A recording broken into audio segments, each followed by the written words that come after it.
Good morning, students. Today we are reading lesson number 14, agriculture. Okay, so let's start.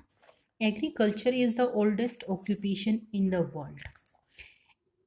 Agriculture जो है कृषि या खेती जिसको कहते हैं वो संसार में सबसे पुराना ऑक्यूपेशन है, सबसे पुराना व्यवसाय है.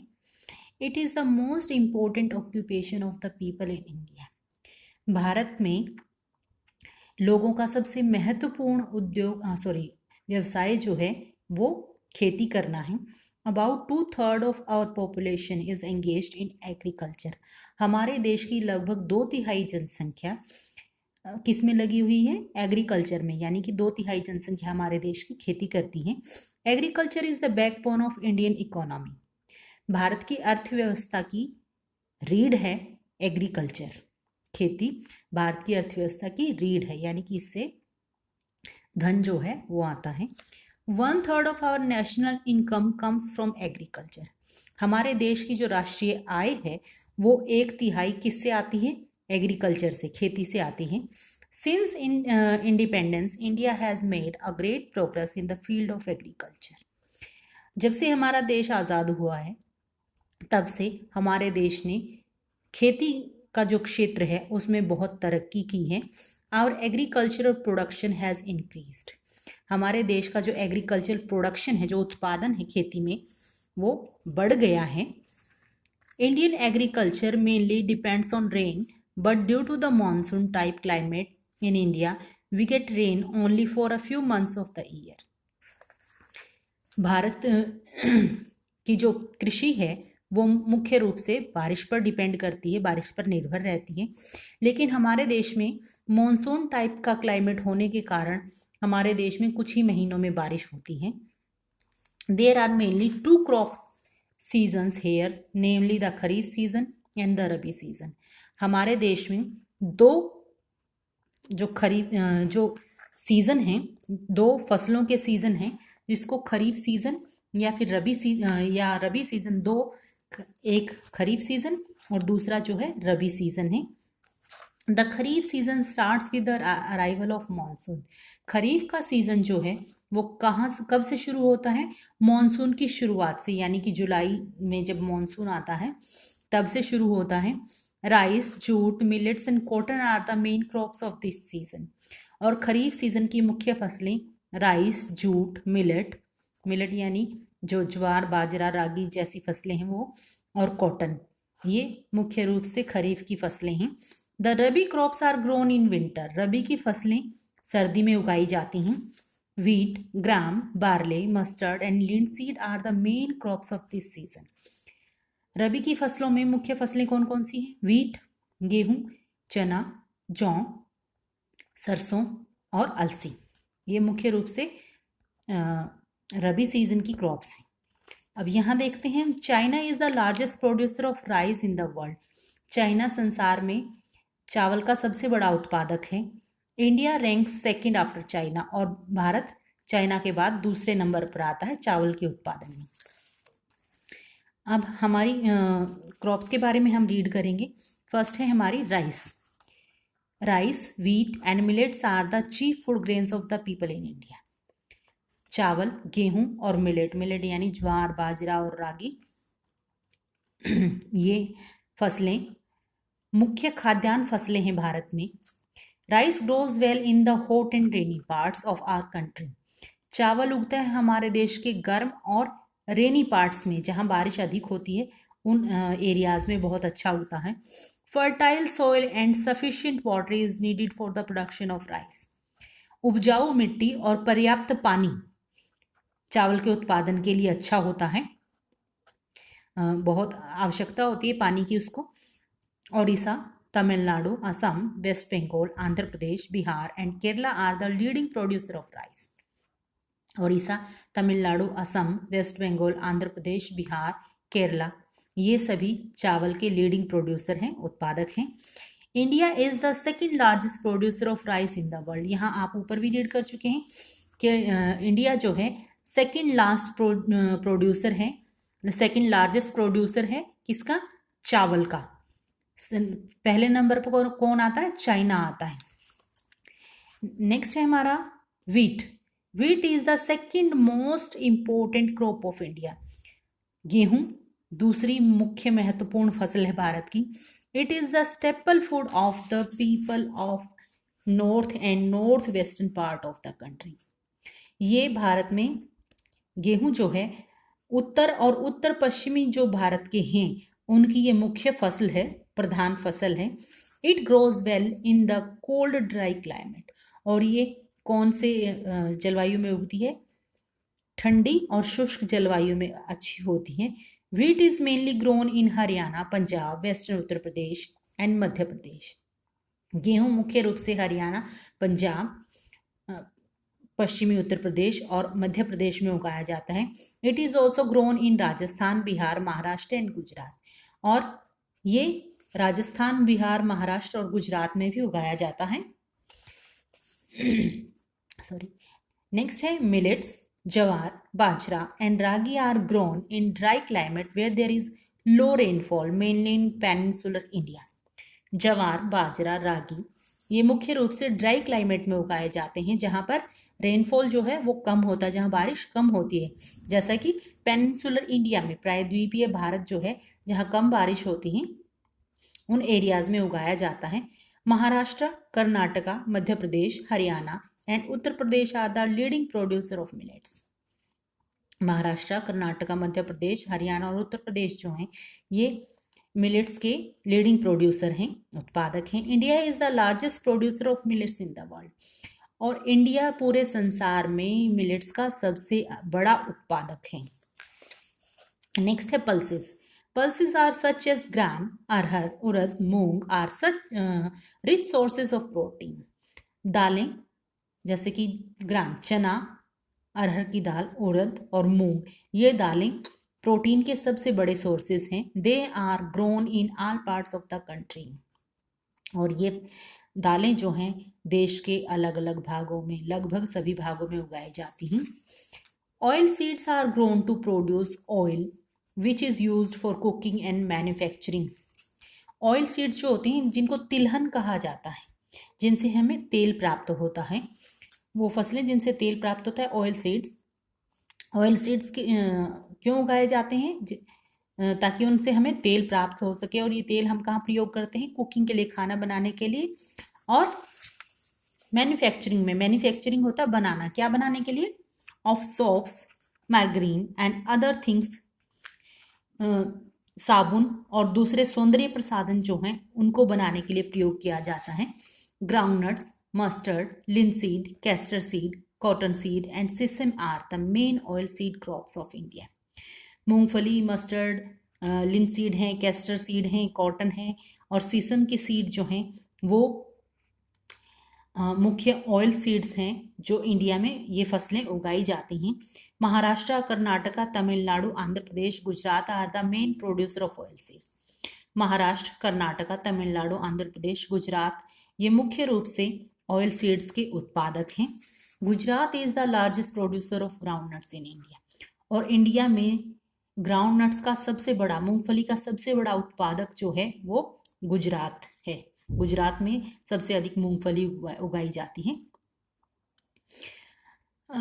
इन सभी जो ऑयल सीड्स हैं इनका प्रयोग तेल के लिए किया जाता है. ये तेल जो है सौंदर्य प्रसाधन बनाने में और कई सारी चीज़ें बनाने में प्रयोग किया जाता है. कुकिंग ऑयल भी यूज़ किया जाता है. और हेयर ऑयल जो हम बालों में लगाते हैं वो भी हमें इन ऑयल सीड से ही मिलता है. Maharashtra is the largest producer of जवार. महाराष्ट्र ज्वार का सबसे बड़ा उत्पादक है. नेक्स्ट है sugar cane. Sugar cane is widely grown in Uttar Pradesh, Maharashtra, Bihar and Tamil Nadu. Sugar cane is a cash crop. Sugar cane जो है वो मुख्य रूप से बहुत अधिक उगाया जाता है. कहाँ? उत्तर प्रदेश, महाराष्ट्र, बिहार, तमिलनाडु में. और शुगर केन जो है वो कैश क्रॉप है. कैश क्रॉप वो फसलें होती हैं जिनको बेचकर हमें धन प्राप्त होता है, उनको कैश क्रॉप्स कहा जाता है. There was a great rise in the production of wheat in India after the Green Revolution. हरित क्रांति के बाद हमारे देश में गेहूं के उत्पादन में बहुत अधिक वृद्धि हुई है. India is the largest producer of sugar cane in the world. और इंडिया शुगर केन का सबसे बड़ा उत्पादक है पूरे विश्व में. नेक्स्ट है हमारा cotton and jute. Cotton and jute are also cash crops. Cotton और जूट जो हैं वो भी कैश क्रॉप्स हैं। कैश क्रॉप्स मतलब नकदी फसलें जिनसे बेचकर हमें नकद प्राप्त होता है। They are fibre crops. Cotton और जूट जो हैं वो रेशेदार फसलें जिनसे हमें रेशा प्राप्त होता है, जिससे कपड़ा बनाया जाता है। फिर gunny bags, clothes and carpets are made from jute. जो गनी बैग्स हैं जो हम हाथ में थैले लेते हैं, क्लोथ्स कपड़े, और कारपेट जो दरी या गलीचे जो हैं वो जूट से बनाए जाते हैं। West Bengal is the largest producer of jute in India. Bharat में जूट का सबसे बड़ा उत्पादक वेस्ट बंगाल है। It is also produced in Bihar.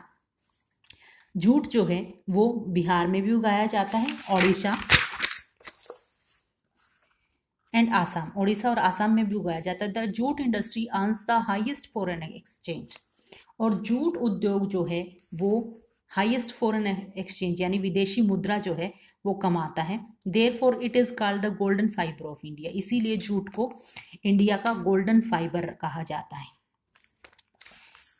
Cotton is use for making cloth. Cotton का प्रयोग कपड़ा बनाने के लिए किया जाता है। The black soil of Deccan plateau is well suited for the production of cotton. जो काली मिट्टी है डेक्कन प्लेटो की वो कॉटन के उत्पादन के लिए बहुत अच्छी है। Maharashtra and Gujarat are the leading cotton producing states in India. Maharashtra और गुजरात जो हैं वो कॉटन के उत्पादन के सबसे बड़े जो उत्पादक राज्य हैं महाराष्ट्र और गुजरात, क्योंकि यहाँ पर काली मिट्टी पाई जाती है अधिक मात्रा में। It is also grown in Madhya Pradesh, Tamil Nadu, Andhra Pradesh, Haryana and Karnataka. और कॉटन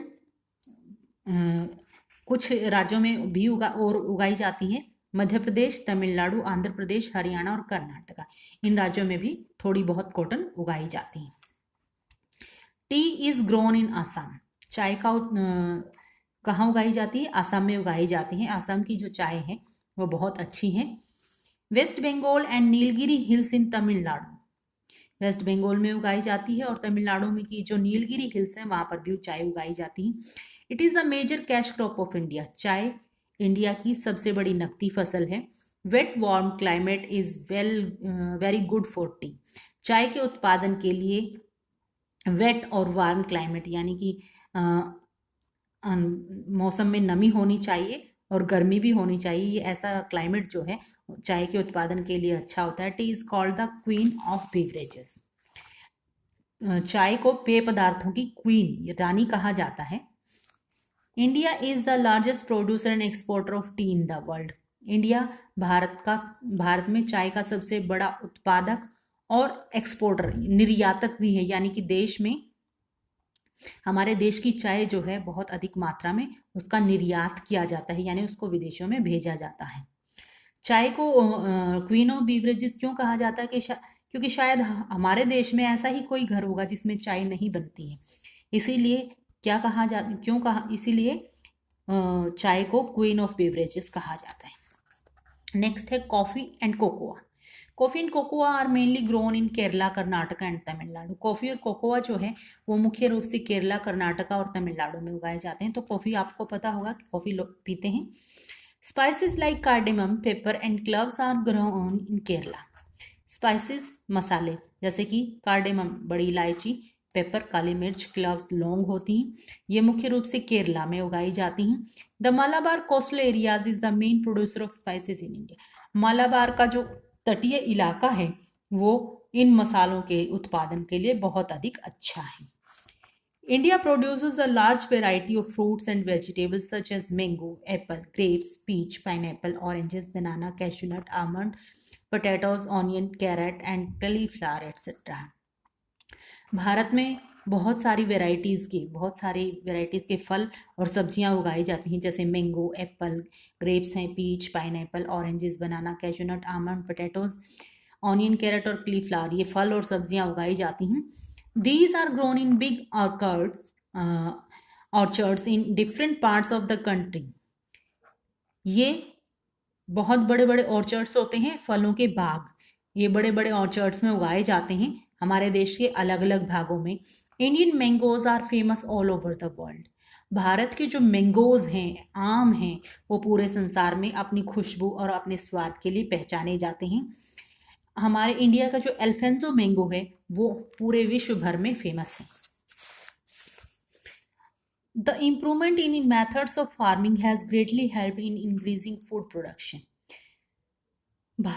जो खेती के जो तरीके हैं उन तरीकों में सुधार से हमारा जो फूड प्रोडक्शन है, खाद्य उत्पादन है, वो बहुत बढ़ गया है, अच्छा विकास हुआ है उसका। Farmers have been promoted to adopt modern methods of scientific farming. हमारे किसानों को प्रमोट किया गया है, उनको समझाया गया है कि वो खेती के लिए नए नए वैज्ञानिक तरीकों को अपनाएं। They have been provided with irrigational facilities, और उनको सिंचाई के लिए सुविधाएं दी गई हैं।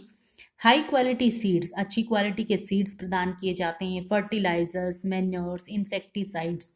फर्टिलाइजर्स होते हैं उर्वरक, मैन्योर्स खाद, इंसेक्टिसाइड कीटनाशक, पेस्टिसाइड्स जो होते हैं वो हमारे जो खेतों में छोटे छोटे जो जानवर हैं उनके लिए प्रयोग किए जाते हैं जो खेती को नुकसान पहुंचाते हैं। मॉडर्न इम्प्लीमेंट्स लाइक ट्रैक्टर, और जो आधुनिक जो मशीनें हैं जैसे ट्रैक्टर है और हार्वेस्टर्स है, उनके प्रयोग के लिए भी किसानों को प्रमोट किया जाता है। उनको सरकार की तरफ से कुछ सहायता दी जाती है ताकि खेती को बढ़ाया जा सके।